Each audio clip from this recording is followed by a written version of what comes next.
I've talked on this channel plenty of times about the importance of a professional demo, and your professional demo is not an option if you're trying to do this full time. It is a necessity. But a very common problem that a lot of people run into is that they rush into creating a professional demo too early, and that can lead to not only a lot of wasted time and money, but just a lot of frustration. So today I want to talk about why your professional demo matters, how to know if you're ready for your professional demo, and then why you actually need one to be successful in VO. All right, right up top, your professional demo is not for practice.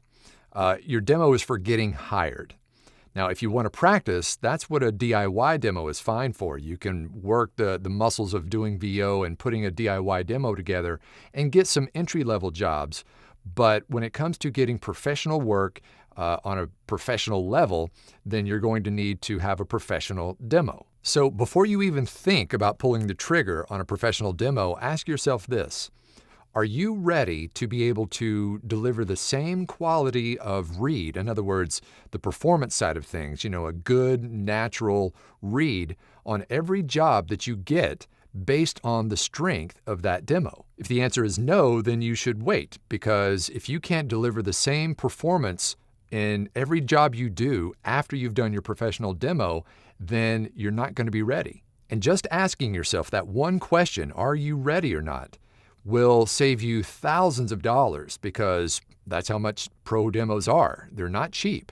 So make sure that you are ready before you actually get there. How's it going? My name's Mike Hathcote. I'm a full-time voice actor, and I run the Voiceover Blueprint training program and YouTube channel, where our goal here is to give you zero-cost info about how to grow and maintain your voiceover business. And if you want to go a little deeper into that topic and learn even more about how to become a voice actor, then I host a Tuesday night webinar every Tuesday night at 6 p.m. Pacific time, where we cover the entire VO industry, the basic steps to get started. You can ask any questions you have live right there on the call. And just for showing up, I'll throw in a copy of my book, The Voiceover Blueprint, which is the book that I wish I had when I first started. It is the digital copy, the PDF, as well as the audiobook, plus 4 free additional gifts just for showing up for the webinar. This webinar is absolutely free, and so is the book. So jump down in the description, hit that link, and sign up, and I'll see you then. But for now, let's talk about your pro demo. Okay, before we talk about being demo ready, let's first talk about a few problems that can happen. And the first of those is pretending like the demo is the starting point. Your professional demo is not how you learn voiceover, it's how you show people what you can already do. The second mistake is thinking that once you've got a demo that all the doors are going to open for you. And that's only the first step. Your demo is just your calling card. Getting it in front of people, that is where the real work is. So don't think that just because you've got your professional demo ready, that people are just going to start busting down the doors trying to hire you. Okay, now that you understand that, now let's talk about why your demo is one of your most important marketing tools. Your professional demo is your first impression. It is how you show people what you can do for them to hopefully solve the problem they have, which is needing voiceover for a project. It's how you show the range that you have in your performance, your professional recording quality, your consistency, that every clip is well produced. These are all things that show the potential client that they can trust you with their project. Okay, let's real quick talk about what makes up a professional demo.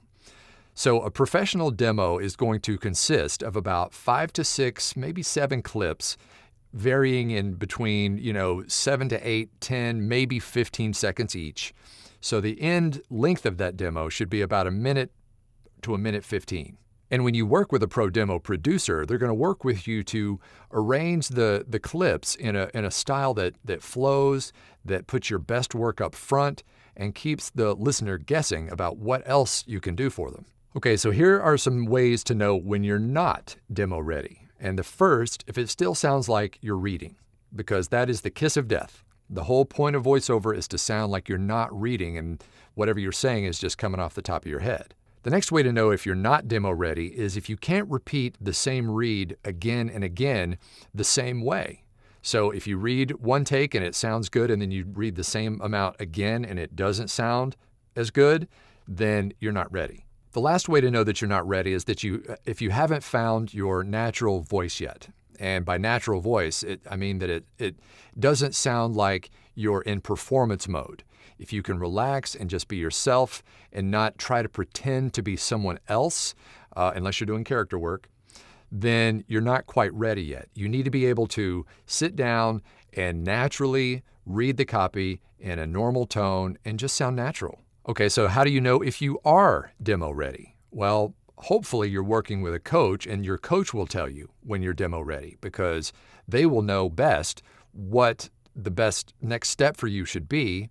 If it is a pro demo, they'll let you know. Another way to know is if you can deliver natural, believable reads on demand. You don't need a lot of coaching or direction to be able to do that. You can just sit down and just do it. The next way to know is if you can take direction and implement it. So, especially in your recording session for your demo, you're going to be directed by a producer, and you need to be able to internalize that direction and put it into practice. Most of the time when we record, we don't have anybody directing us. Every now and then that does happen, but being able to take direction and put it into practice is so important, because even if it's written direction from a client, you need to be able to translate that into the actual read. And we're going to go a lot deeper into this kind of thing in our Tuesday night webinar. We're going to look at some demos. We're going to talk about the importance of your demo and why you shouldn't jump into a demo too early. So if you want to attend that webinar, it's at 6 p.m. this Tuesday. Click that link in the description and pinned comment and sign up for free. And remember, you're going to get a copy of the book also for free, and hope to see you there. So now I hope you can go from just guessing as to whether or not you're ready for a pro demo to knowing and having a clear path to doing that. Because when you get that pro demo, then the sky's the limit as far as where you can go to find work. But just remember, if you jump in too early, you may not be able to replicate the skill set that you have on the demo in your day-to-day work. So remember, your demo should not be a guess. It should be a reflection of real skill that you've developed through practice, through repetition, and confidence. Once you get that pro demo, then sky's the limit. Appreciate you being here. Leave a comment down below if you have any questions. And if you like these little videos of ours, then drop a like or a subscribe, or hit that notification bell so that you can know when these videos drop. That's the best way to help our little channel here. And I mentioned directed sessions earlier, which does happen in our industry. And if you want to watch a real live directed session of mine that I did a couple of months ago, then you can check that one out right there.